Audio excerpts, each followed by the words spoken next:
მსახურებაში წეგარი მთავარი. ჩვენ რო ადამიანი შემოგხედავს, კი არ უნდა თქვას, რომ აი რა მაგარია, არამედ უნდა თქვას, რომ დიდება შენ დაუფალო. ჩვენი შემხედვარი ღმერთის დიდებას უნდა იწყებდეს.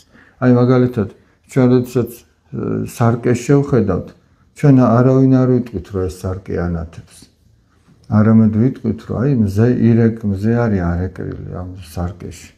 სარკის დამსახურება ის იქნება, რომ ტალახიანი არ იქნება და სუფთა იქნება. ეგ სარკის ღირსება.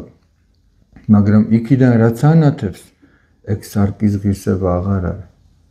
ეგ მზე ანათებს. და ჩვენში თუ რაიმე სიკეთეა, ეგ ღმერთი ჩანს ჩვენში. როგორ ეუბნაოდა მოციქული პავლე თავის სულიერ შვილებს, რომ შვილნო ჩემნო, რომელთათვის კვალად მელმის, ვიდრემდე გამოიხსახოს ქრისტე თქვენ შორის. ჩემო შვილებო, რომლებისთვისაც კიდევ მტკივაო, სანამ ქრისტე არ გამოიხატება, გამოისახება თქვენ შორის. როგორ უნდა გამოიხატოს ქრისტე ჩვენ შორის? წმინდა ბასილი დიდი ასეთ რამეს ამბობს, თითოეული ადამიანი ტალახში ჩავარდნილ მონეტას გავს.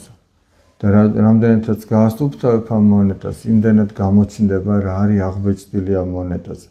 რამდენადაც ადამიანი სულს განიწმენს, იმდენად გამოჩნდება ქრისტეს თვისებები ჩვენში.